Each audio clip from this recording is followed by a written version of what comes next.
Este es un gusto para nosotros tener el día de hoy a Lara Bossinger. Lara Bossinger es una matemática que hizo sus estudios de licenciatura y maestría en la Universidad de Colonia y también hizo una maestría en la Universidad de Cambridge y posteriormente su doctorado en la Universidad de Colonia. Tuvo un postdoc en el Max Planck Institute en Leipzig y vino como postdoc en la unidad de Oaxaca del Instituto de Matemáticas. Y después de su postdoc ingresó como investigadora de tiempo completo en el mismo lugar, en la unidad de Oaxaca del Instituto de Matemáticas. Ella nos va a hablar sobre la historia del álgebra de conglomerado, que es una de sus especialidades. Bueno, pues bienvenida, Lara. Adelante. Muchas gracias, Javi. Bienvenidas a todos que ojalá me ven. Les voy a hablar de, sí, uno de mis temas favoritos son las álgebras de conglomerado y para mí se encuentran mucho como entre álgebra, geometría algebraica y combinatoria. Pero voy a contar un poco más de dónde salen, porque de hecho se pueden encontrar en mucho más lugares dentro de las matemáticas, hasta la física, en el mundo, digamos. Entonces, ese dibujito es un resumen, quizá no completo, de dónde salen las álgebras de conglomerado. Y pues como son álgebras, empezaron en el área del álgebra. Y allá los podemos encontrar en la positividad de matrices, en grupos cuánticos o la teoría de representaciones. Pero también tienen conexiones hasta la teoría de Gröbner. Y en la combinatoria, que también es un área muy grande para los álgebras de conglomerado, también los podemos encontrar en varios lugares. Tienen estructuras combinatorias muy interesantes y les voy a platicar de ellos en un ratito. Pero para nada más llenar el resto de los dibujitos aquí, se pueden encontrar en la teoría de números. Allá, por ejemplo, hay la ecuación de Markov que vamos a ver al final, que es muy relacionada a una álgebra de conglomerado. Y también en la geometría. Aquí es la geometría algebraica, pero ya más allá hasta la teoría de Donaldson-Thomas o la teoría de Teichmüller en espacios hiperbólicos. Y mucho más también la geometría simpléctica, la estructura de Poisson o en triangulaciones de superficies. Y también juegan un papel en la topología. Allá, sobre todo, ya entraron a la teoría de nudos. Tienen una propiedad interesante que les sale como información de los polinomios de Jones. Y también de allá va hasta grupos de trenzas y grupos de Lie. En la física teórica se puede encontrar. Y allá están en la teoría de cuerdas y la simetría especular, que es una rama no tan vieja en la física, pero igual se pueden encontrar en la termodinámica y en la teoría de campos conformes. Y al final también lo pueden encontrar en la física real y análisis en ecuaciones diferenciales. Y allá hay una conexión con un tipo de ondas solitarias, y también les voy a contar un poquito al final de la charla. Entonces vamos a empezar con la historia. Es un área joven adentro de las matemáticas, apenas cumplió unos 20 años, desde la definición del álgebra de conglomerado, y fue introducida de dos rusos, Sergei Fomin y Andrei Selevinsky. Andrei Selevinsky desafortunadamente ya murió, pero Sergei Fomin sigue vivo y sigue trabajando en las álgebras de conglomerado y está en los Estados Unidos. Y los dos encontraron lo que se llama la estructura de conglomerado adentro de la teoría de representaciones o el álgebra, en la teoría de matrices positivas. o la teoría de positividad total. Y la primera cosa de matemáticas que les voy a explicar es justo esta rama de dónde salieron las álgebras de conglomerado, que fue su motivación. Y bueno, por esta razón también en el álgebra están muy populares, como desde el inicio fueron muy populares los álgebras de conglomerados. De hecho, siento yo como los algebristas son gente muy, muy amable, muy optimistas, y siempre son muy emocionados si hay algún concepto nuevo, una idea nueva, una estructura nueva. Entonces allá los álgebras de conglomerados llegaron y inmediatamente había mucha atención y mucho trabajo. Y pues un poco después llegó a otras áreas y siento como, por ejemplo, los geómetros, que son normalmente un poco más complicado de convencer de una idea o un concepto, ¿no? Quieren ver primero los resultados, para qué sirven estas cosas. Pero en este caso, los álgebras de conglomerado tienen allá también muchas aplicaciones, y también los geómetros y después la gente de las otras áreas que mencioné antes, poco a poco fueron convencidos del tema y empezaron a trabajar con los álgebras de conglomerado. Y pues para nada más dejarlos algunos números, no sé, yo soy alemana y los alemanes a nosotros nos encantan los hechos, y entre hechos números todavía mejor. Entonces aquí algunos números para los alemanes, tal vez si nos ven. Hay más que 1755 artículos en el área que son sobre álgebras de conglomerado, y desde el año 2003, que fue 2 años después de la definición, había ya más que 139 eventos en el área de matemáticas, como conferencias, talleres sobre los álgebras de conglomerado.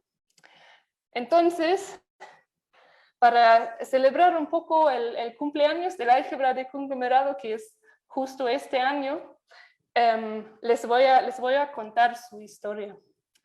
Y para eso voy a empezar, como ya dije, con la teoría de positividad y de matrices.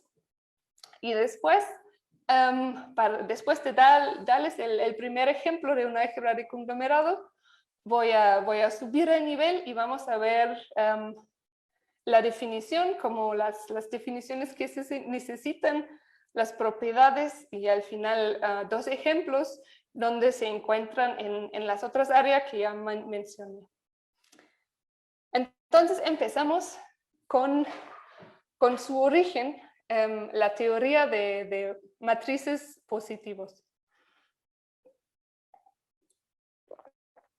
Entonces aquí voy a tomar una matriz de tamaño 2 por 4, entonces de dos filas y 4 columnas, que tenga rango 2. Es decir, para la gente de geometría, eso es un elemento en la grassmanniana 2, 4. Y como este elemento, como esta matriz, la vamos a llamar totalmente positiva si todos los 2 menores son números reales positivos. Es decir, tomamos esa matriz y agarramos 2 columnas de los 4, y para eso, esos 2 columnas nos definen una submatriz de tamaño 2 por 2 de esa matriz, y podemos tomar su determinante. Y eso va a ser justo un 2 menor de M. Y para no escribir toda esta submatriz todo el tiempo, le voy a dar el nombre P y J. Y eso lo puedo hacer para todos los I y J entre 1 y 4 que sean distintos. Entonces esa matriz se llama totalmente positiva si todos esos numeritos P y J de M son números reales positivos. Por ejemplo, si agarro esa matriz en R2 por 4, puedo calcular sus menores. Para el primer menor, P1, 2, va a agarrar los primeros 2 columnas, me da esta submatriz 1, 0, 0, 2, y su determinante es 2.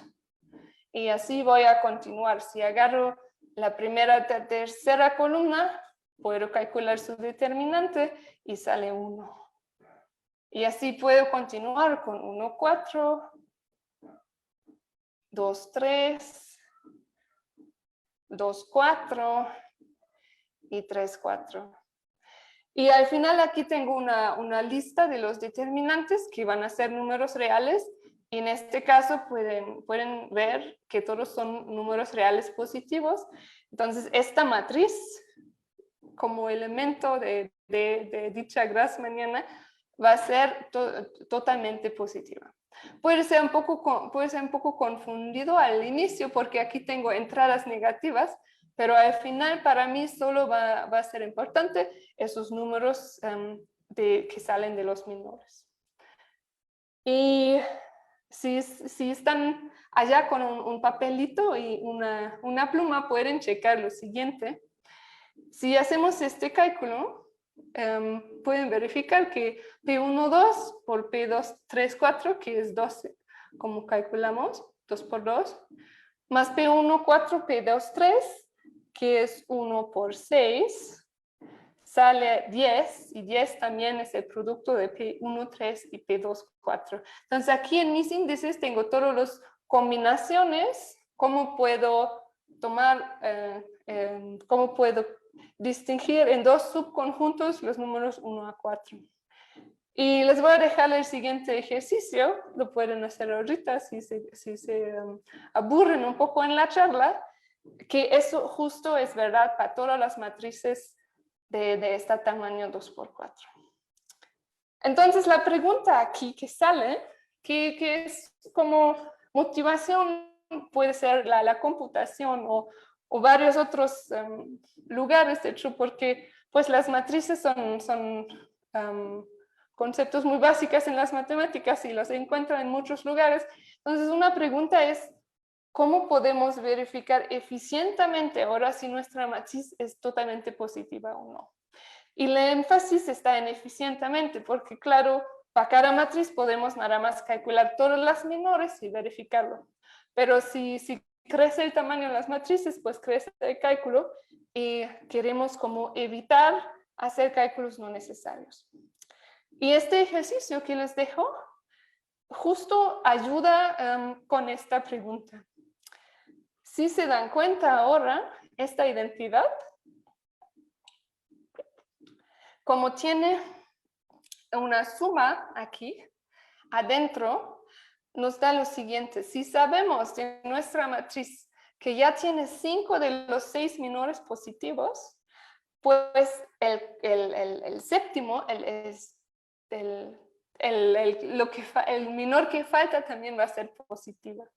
Pues es decir, si esos menores 1, 2, 1, 3, 1, 4, 2, 3 y 3, 4, todos son positivos, entonces esta combinación aquí en el lado derecho también es un número real positivo y ya no tengo que calcular el menor 2, 4.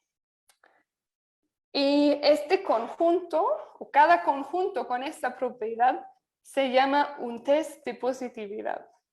Y eso quiere justo decir, si sé que todos esos menores dentro de mi test son positivos, pues todos los menores van a ser positivos. Y entonces podemos cambiar la pregunta.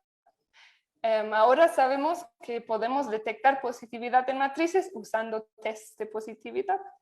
Entonces la pregunta cambia y ahora queremos saber pues cómo podemos encontrar esos tests de positividad.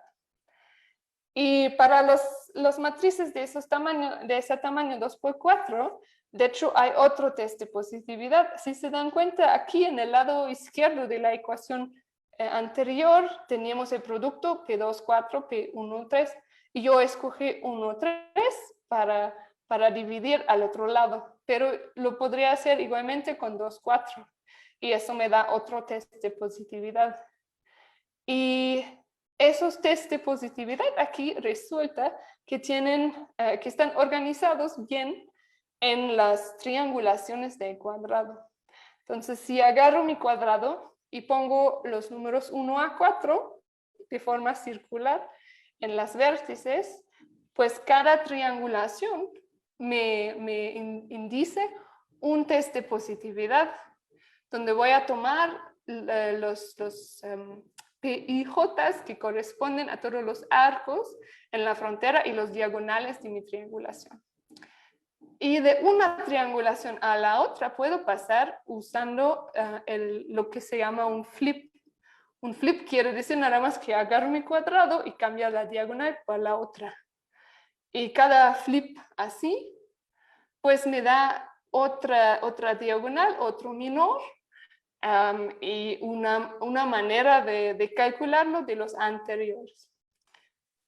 Entonces, esa propiedad la vamos a agarrar y aprovechar para calcular los tests de positividad. Y eso lo podemos hacer más general. Si tenemos ahora una matriz de tamaño 2 por n, pues para cada selección de números, de 4 números entre 1 y n, tenemos la misma ecuación, la misma identidad entre los menores. Y si piensan ahora en una triangulación del n-ágono más grande, para cada selección de esos 4 índices, vamos a encontrar el movimiento o un cuadrito allá adentro, y con flip podemos cambiar la triangulación localmente. Y la identidad que nos sale aquí es la misma que vimos en el caso de T4. Entonces, pues esta ecuación, no sé si se acuerdan de la escuela, lo que vieron tal vez en la secundaria, es mucho más antigua que los matrices totalmente positivos. Esta relación es la misma identidad que encontró Ptolomeo hace más que 2000 años. Entonces, para ver la comparación, pues nada más tenemos que suponer que nuestros vértices del cuadrado están en un círculo y esta ecuación sale como la combinación de las longitudes de todos los arcos. Entonces, la verdad, los álgebras de conglomerado tienen sus raíces ya hace mucho más años. Es nada más que se tardaron un poco los matemáticos a expresarlo como lo conocemos hoy. Pero bueno, una consecuencia de la relación de Ptolomeo o su formulación aquí para nosotros ahora usando los menores de la matriz es la siguiente. Para cada n ahora podemos clasificar los test de positividad eficiente y eso quiere decir que el conjunto tiene el número minimal de elementos del número minimal de menores están en disjunción con triangulaciones del n-ágono. Y que ven aquí es nada más el primer ejemplo. Podemos incrementar el n, puede ser cualquier número, una triangulación nos va a dar un test de positividad.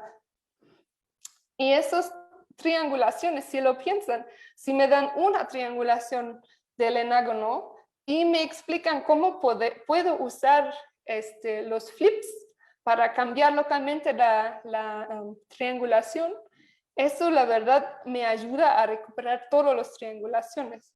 Entonces, de alguna manera, toda la información de todos los test de positividad ya está en nada más una triangulación combinada con el método de flip.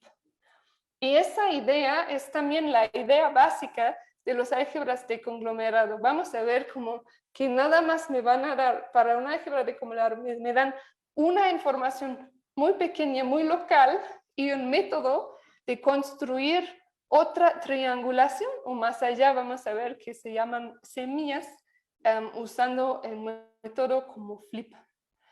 Entonces, lo que pensaron Fomin y Selevinsky fue, bueno, vamos a agarrar esta información y lo vamos a guardar en un álgebra. Y este álgebra es lo que se llama ahora el álgebra de conglomerado. Entonces, en nuestro caso, agarramos una triangulación y vamos a asociar un álgebra a la triangulación. Y lo vamos a hacer en este ejemplo. Si esa es mi triangulación del cuadrado, entonces mi n es igual a 4, mi álgebra va a vivir en un campo, su campo ambiente, y va a ser el campo que es generado ahora en las variables que son los 2 por 2 menores de mi matriz de 2 por 4. Y adentro de este campo, el campo de funciones racionales, voy a tomar ciertos elementos y generar un subálgebra. Y este subálgebra es justo el subálgebra que es generado de todos los menores que puedo obtener usando flips en mi triangulación. Como cuando hago un flip, me da un arco nuevo en una triangulación nueva, y esto me va a dar otro menor, pero como todo viene con esas fórmulas de intercambio, ¿no? El flip no solo me da un arco nuevo, pero también me da una fórmula cómo lo puedo recuperar de la información que ya tenía. Entonces, eso está dentro de mi campo, eso es importante que observar. Y mi álgebra va a ser generado de todos esos menores y sus expresiones usando los flips. Bueno, de eso ahora les quiero explicar con un poco más detalle cómo se puede generalizar esa idea. Como aquí nada más estamos trabajando con las triangulaciones, entonces lo que hicieron Fomin y Selevinsky, lo que es muy común en el área de álgebra en general, es observar una estructura y después pues agarrarla, dejar todas las propiedades que no son tan necesarias, que nada más son decoración si quieren, y agarrar el resto de la estructura, lo que queda, lo que sí es necesario, y usar esto para una definición más general.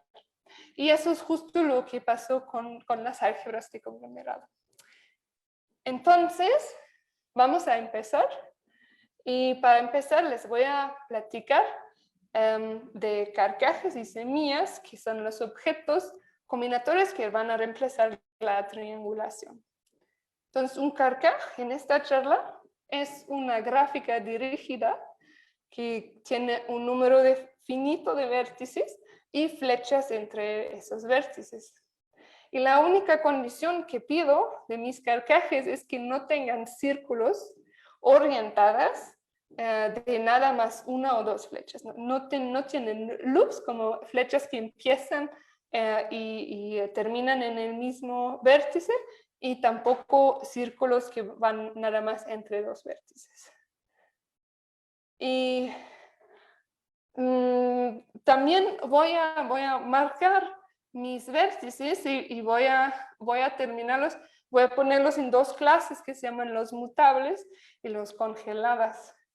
De los vértices mutables los pueden pensar como los diagonales en el enágono, en la triangulación, que pueden cambiar, y los congeladas lo pueden pensar como la frontera, que es la misma, el enágono en sí mismo sigue igual si hago un flip o no.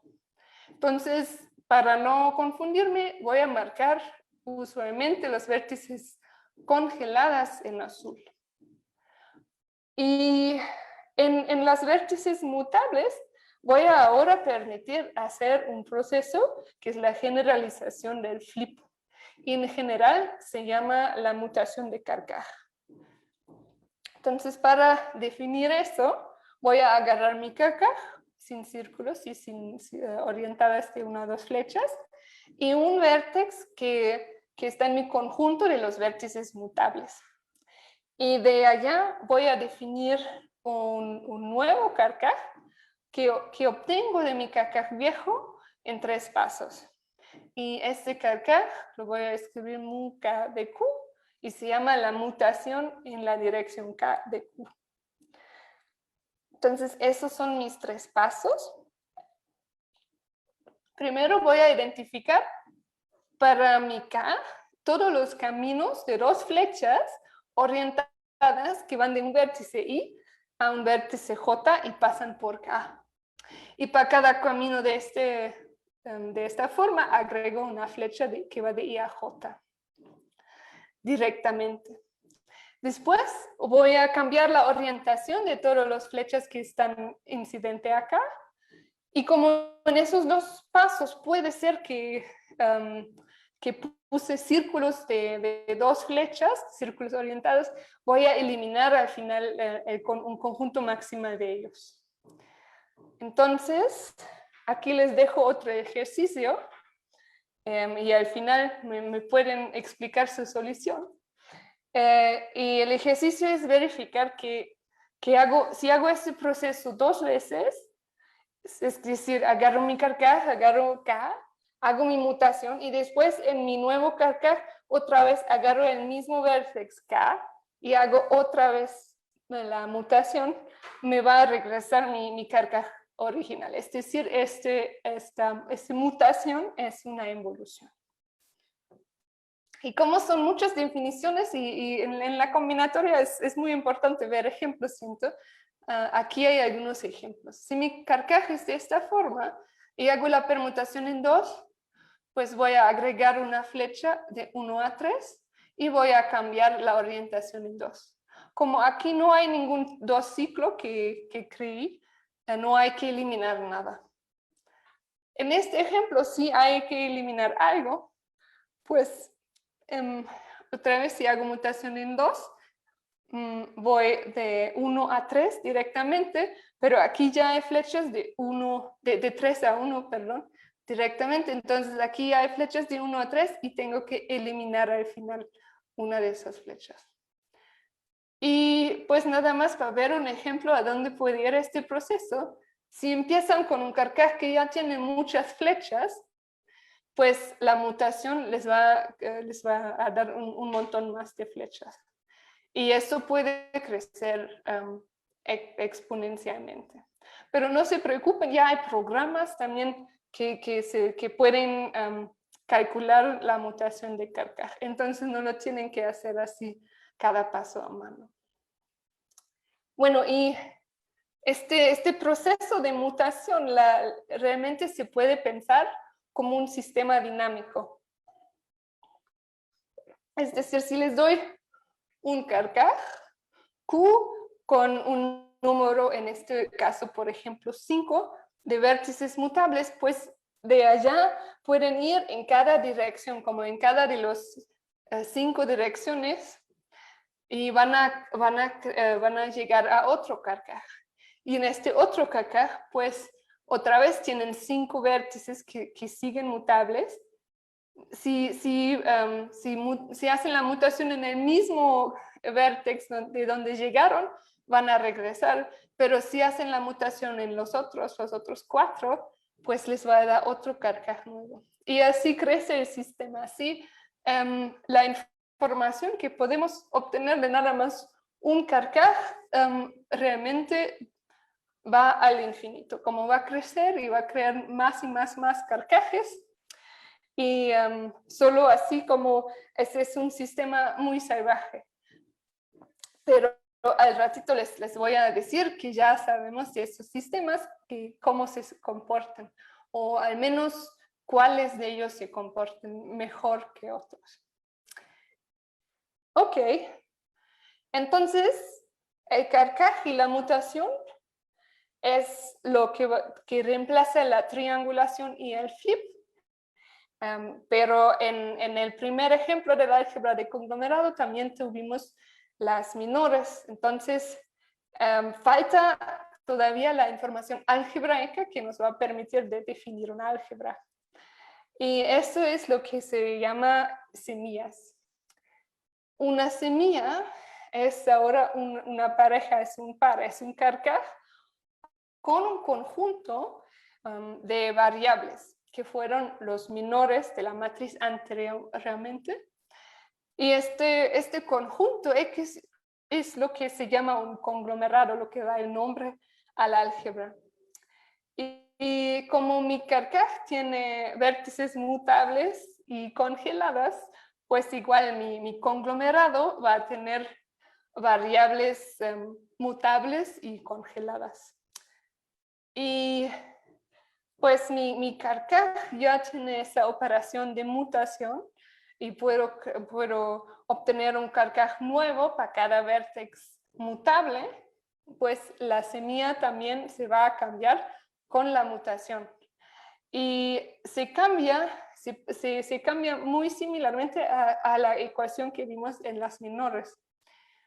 Con más detalle, si tenemos una semilla que consiste ahora de un carcaj y un conglomerado, un conjunto de variables, y si hacemos la mutación en la dirección K, ya sabemos que obtenemos un carcaj nuevo, mu K de Q, y también obtenemos un nuevo conjunto de variables de conglomerado.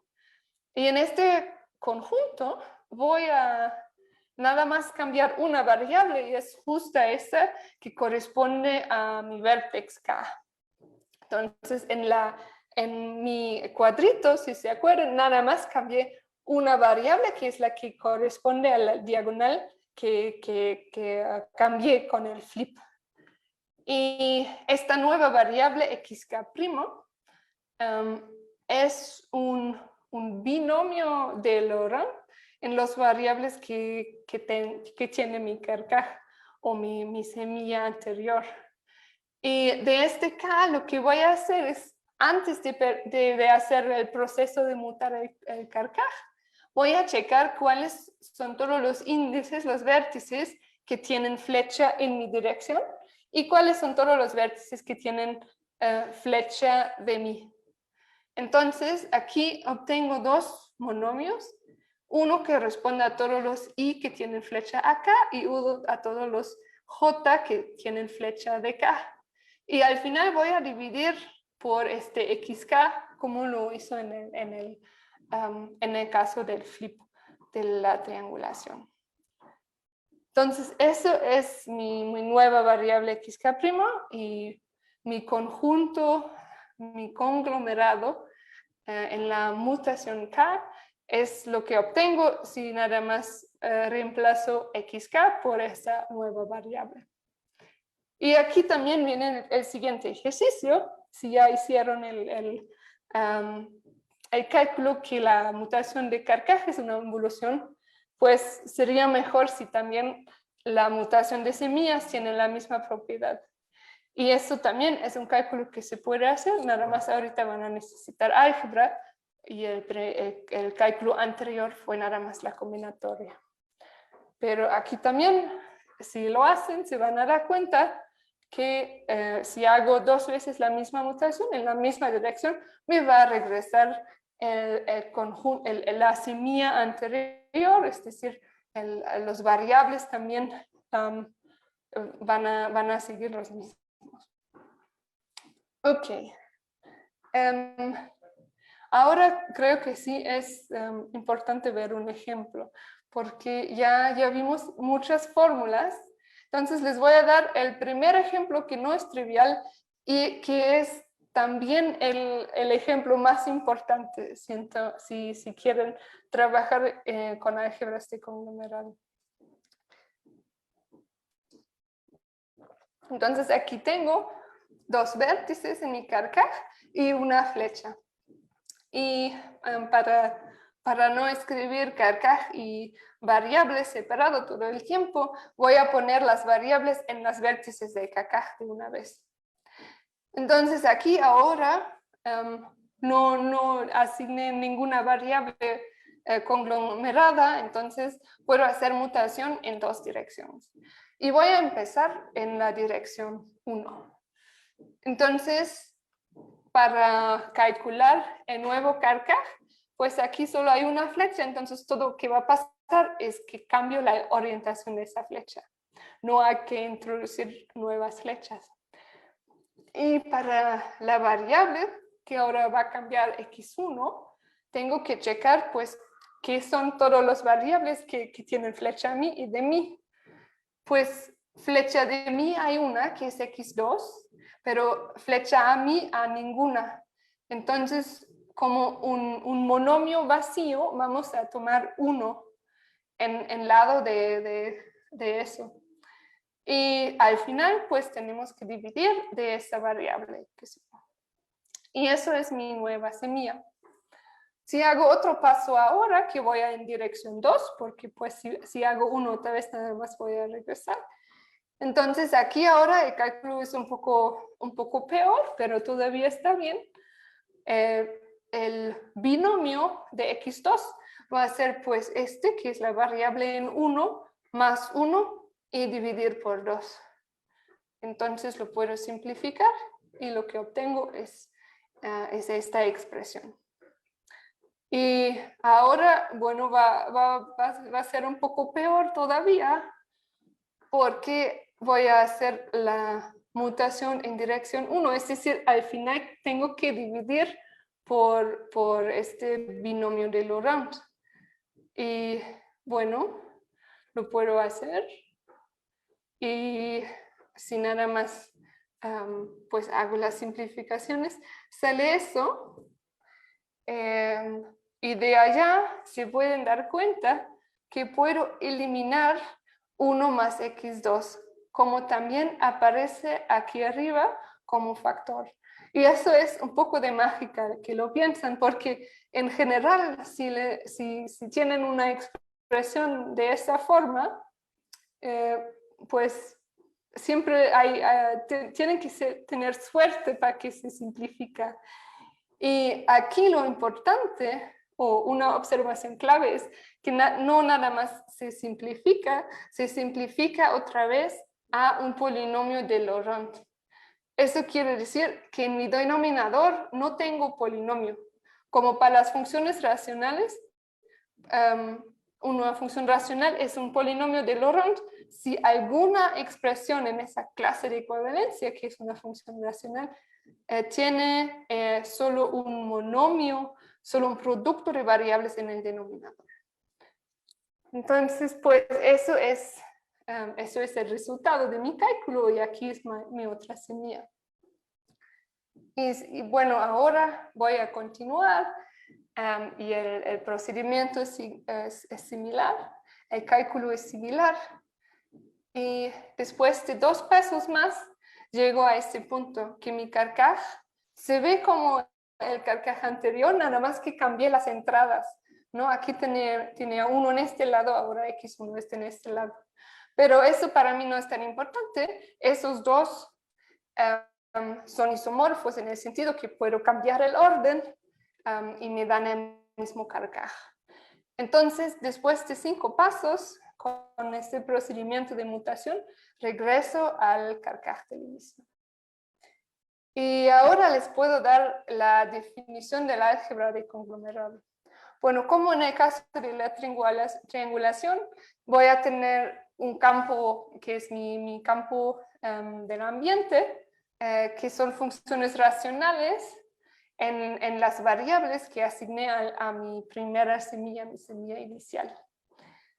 Y una observación que no es tan trivial, pero que tampoco es tan complicada, es que si tienen una semilla y otra semilla que es obtenida de mi semilla inicial con algunas permutaciones, como una secuencia finita de permutaciones, entonces las variables de conglomerado de esta semilla S' generan el mismo campo de funciones racionales.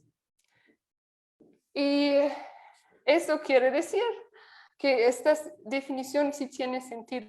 Puedo ahora entonces tomar mi semilla, tomar todas las semillas, mi semilla inicial, puedo tomar todas las semillas que son equivalentes bajo mutación a mi semilla y todas sus variables de conglomerado.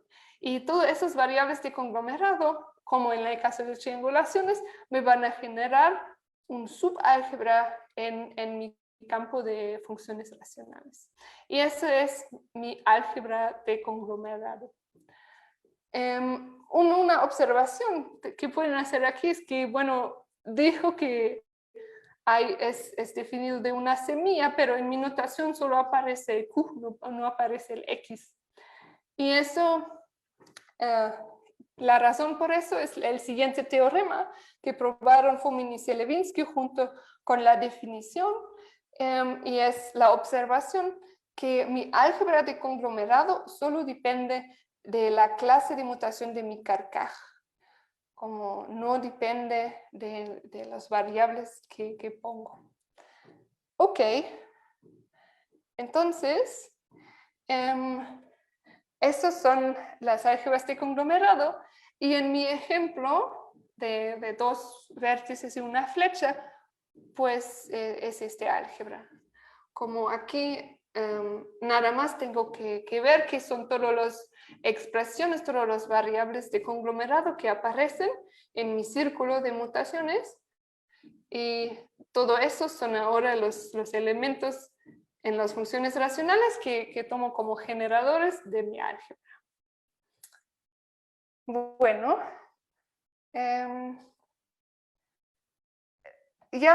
ahora quiero fijar cómo puedo pasar de una triangulación a un carcaj.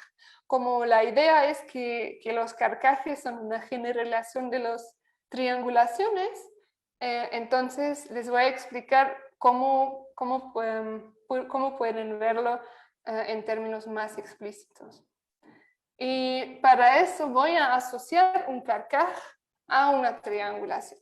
Y lo voy a hacer de esa manera que al final todo sale compatible, como la mutación del carcaj y el flip en la triangulación se tienen que comportar de la misma manera.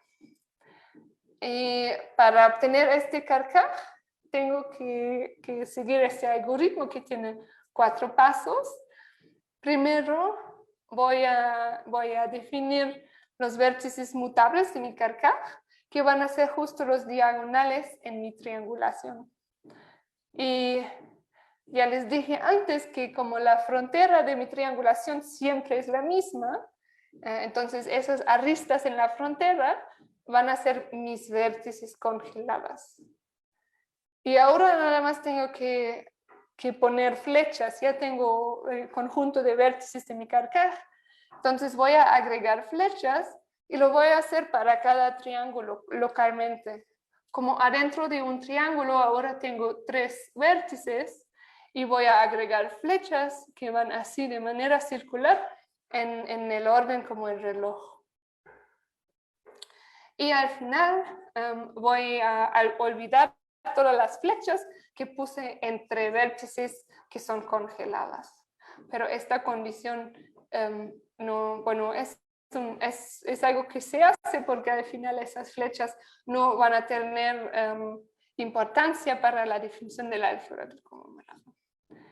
Bueno, entonces lo podemos ver en este ejemplo, perdón, eso no quería que ya aparece mi conclusión desde el inicio. Voy a empezar con una triangulación aquí del 5-ágono.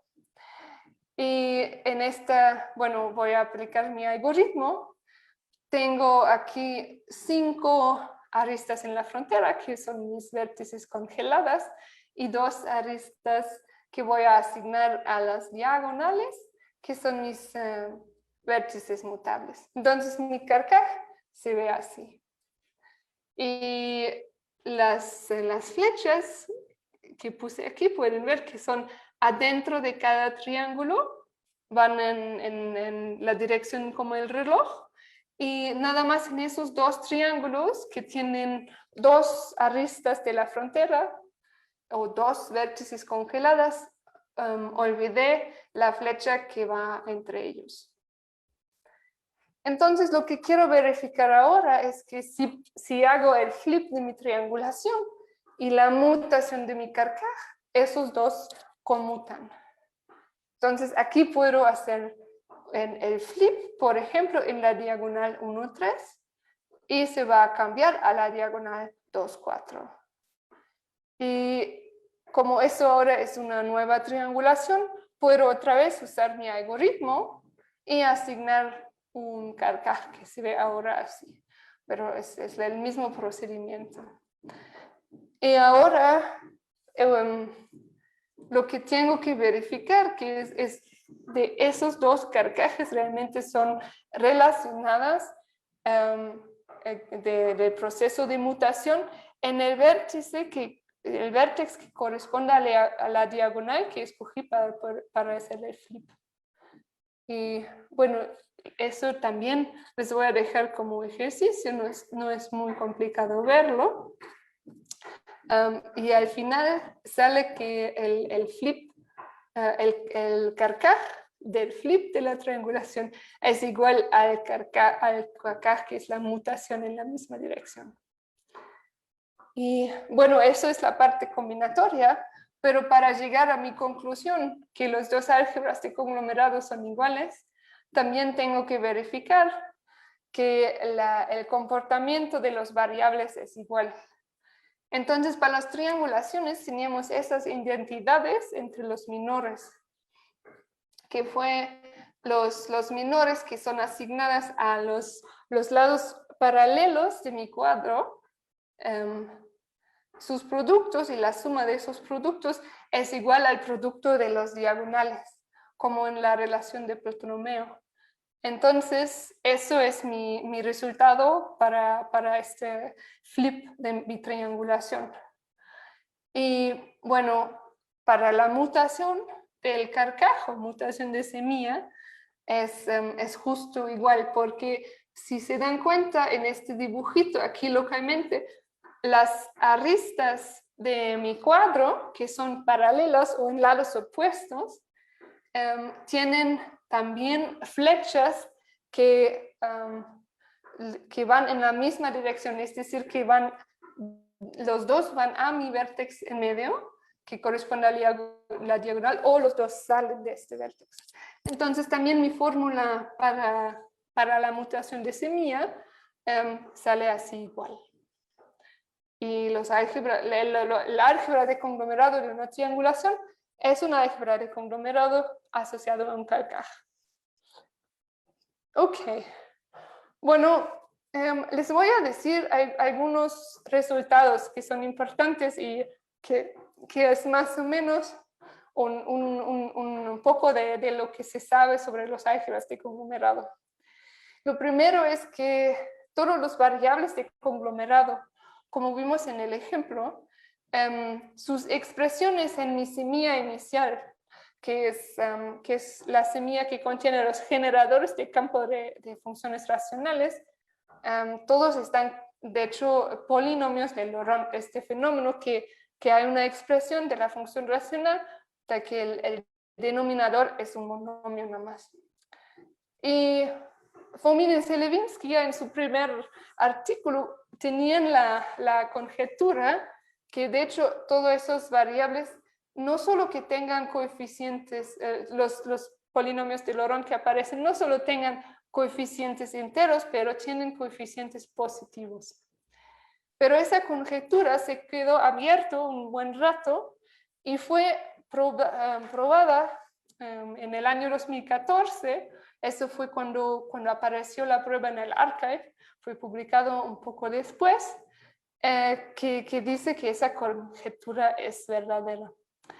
Pero es una conjetura muy dura y los métodos que usaron para probarla son bien lejos de lo que vimos ahora, de la definición algebraica de los álgebras de conglomerado. En este paper, de hecho, Gross-Hacking, Keele y Concevich usaron más geometría biracional y simetría especulares. Mirror symmetry, si lo han escuchado, y vieron los álgebras de conglomerado no en su forma como lo definimos, pero lo vieron más bien como anillos de funciones en variedades Loch-Calabi-Yau. Y hay una clase especial de esas variedades que se llaman las variedades de conglomerado, que es la vista geométrica a todo este tema. Pero eso sería tema para otra charla. Otro resultado que es la generalización de nuestra observación en el ejemplo que después de 5 pasos de mutación, de hecho regresamos al carcaj inicial. Y álgebras de conglomerado que tienen esa propiedad se llaman de tipo finito, es decir, después de un número finito de mutaciones, mi semilla es isomorfa a una semilla que apareció antes. Y en general, como que el conjunto de todas las semillas es un conjunto finito.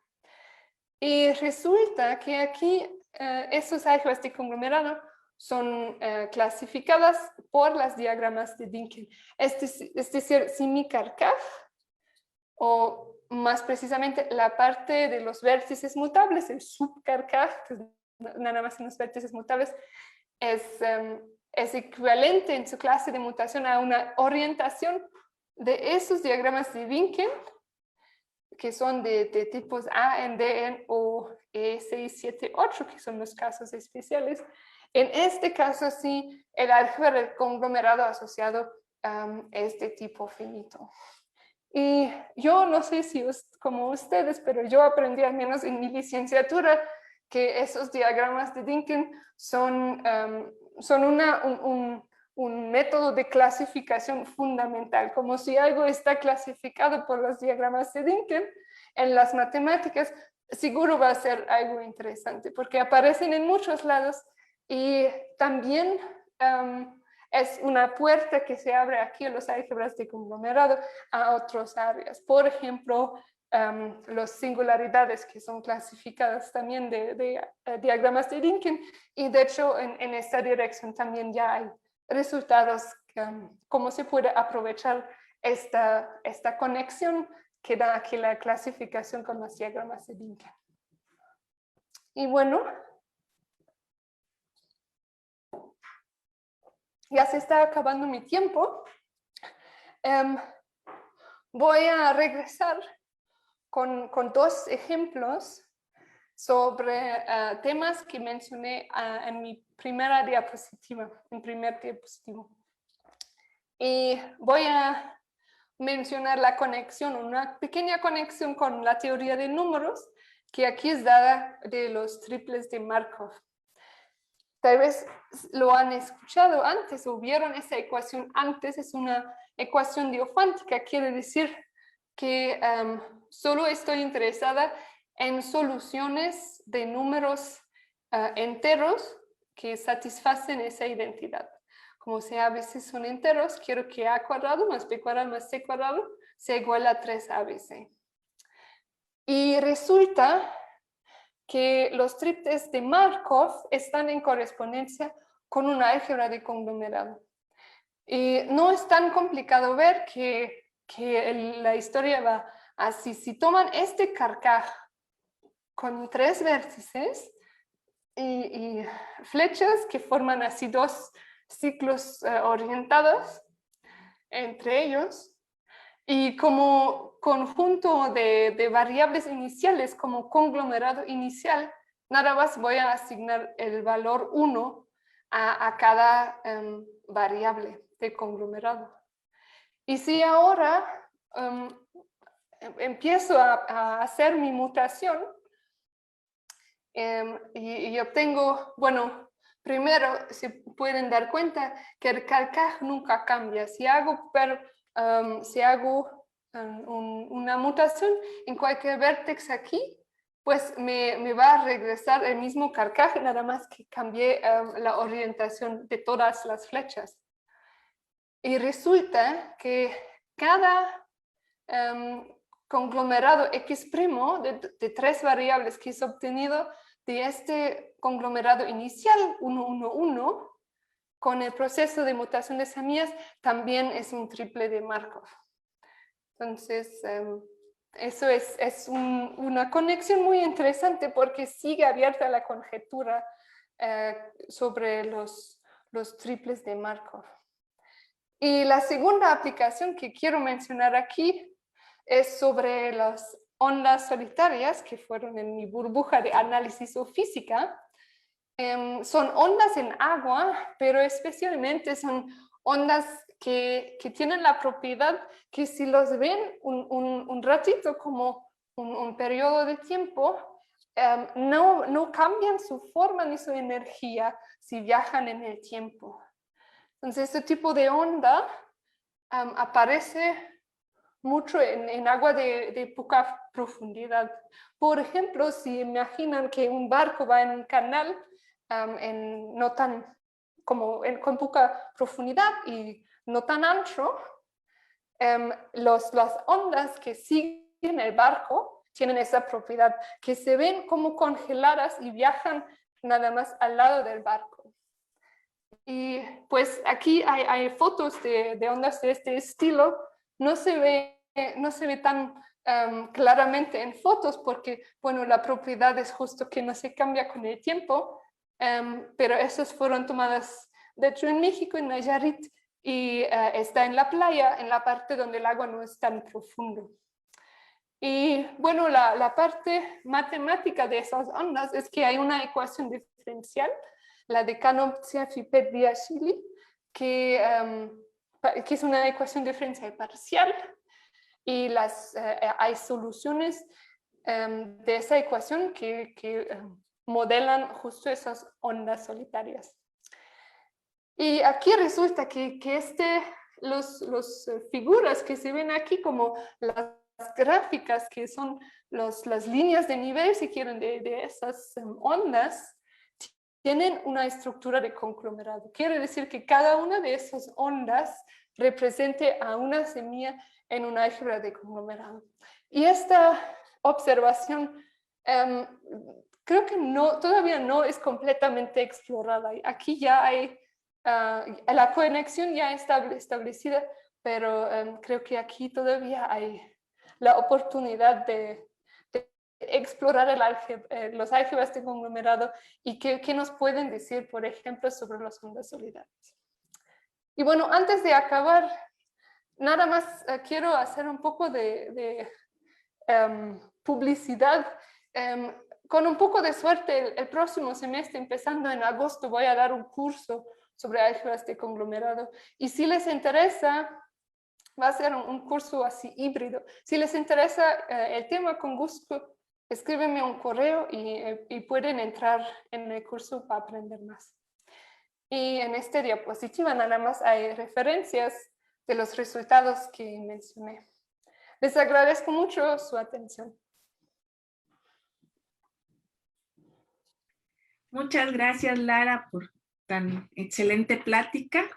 Pues están todos invitados a tu curso para el próximo semestre. Es nada más una pregunta, me imagino que es para posgrado, para la maestría de... Sí, oficialmente es un curso en la maestría del Instituto de la UNAM.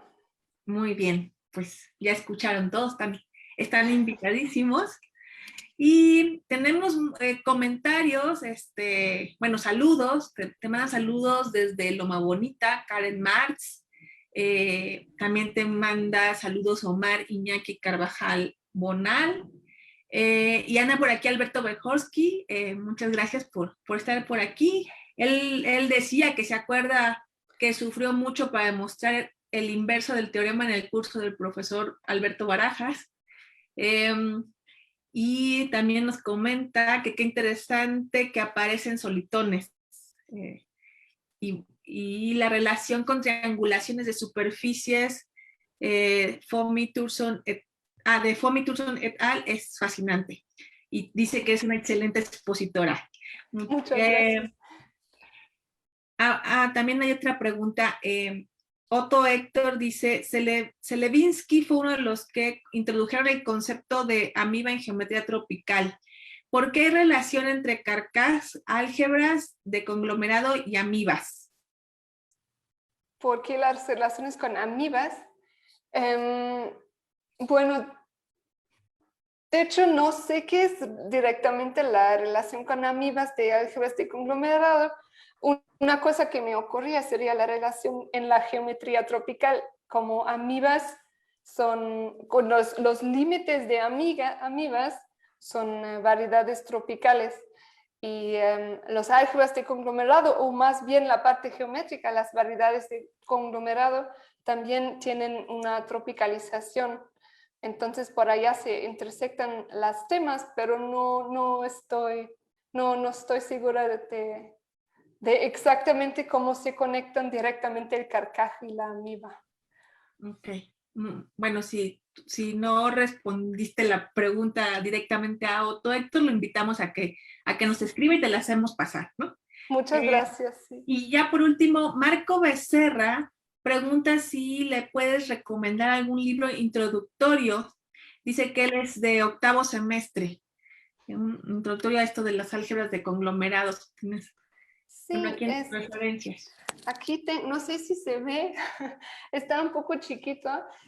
Hay un libro que es de Sergei Fomin y Andrei Selivinsky junto con Lauren Williams. Todavía está en el proceso, se encuentra en el archive. A ver si puedo hacer zoom aquí. No me deja. Pero igual les puedo pasar la referencia si me manda un correo. Hay el libro que se llama Introduction to Cluster Algebras y está disponible en el archive.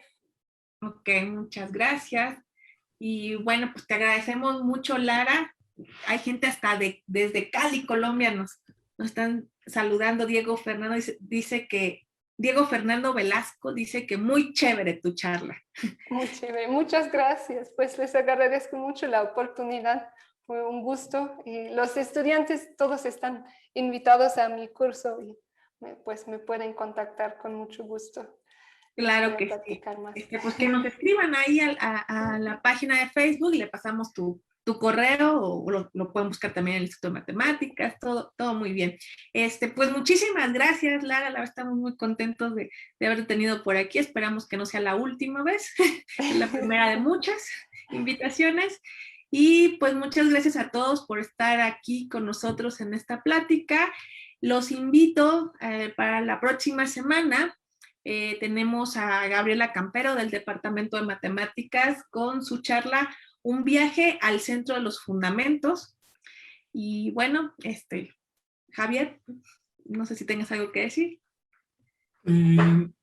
No, nada, deseándoles a todos que la pasen bien y que no falten la próxima semana con nosotros, acompañándonos a esta serie de conferencias.